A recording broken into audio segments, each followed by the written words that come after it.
Dans le chapitre de Luc 19, 28-40 et Luc 22, 14, 56, nous avons les textes qui nous amènent sur l'accueil de Jésus avec les rameaux. Et l'autre texte qui parle de la passion. Ces deux textes réunis mettent en scène la versatilité de la foule de Jérusalem et celle de notre cœur de croyant. Un jour, nous acclamons le Christ, un rameau bien visible en main. Notre foi est vive, enthousiaste, fière et manifeste. Le lendemain, nous le renions, en rasant les murs, en camouflant notre identité chrétienne. Nous le défendons plus dans les conversations du monde et nous souhaitons sa mort, puisque nous voudrions être tranquilles, sans obligation morale ni religieuse. Tel est le cœur de l'homme, inconstant, décevant.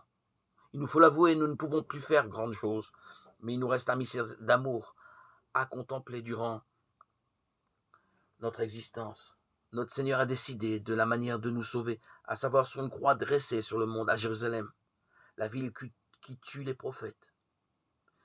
Il n'est plus temps d'essayer de comprendre pourquoi il meurt, pourquoi il a choisi l'ignoble gibet cruciforme. Constatons simplement qu'il a transformé ce dernier en signe universel de son amour. L'heure n'est plus à l'introspection ou aux efforts. Il est temps de le suivre simplement et résolument pour finir agenouillé devant notre Seigneur. L'heure est à la seule contemplation. Soyons attentifs. Voyons les jours de notre salut.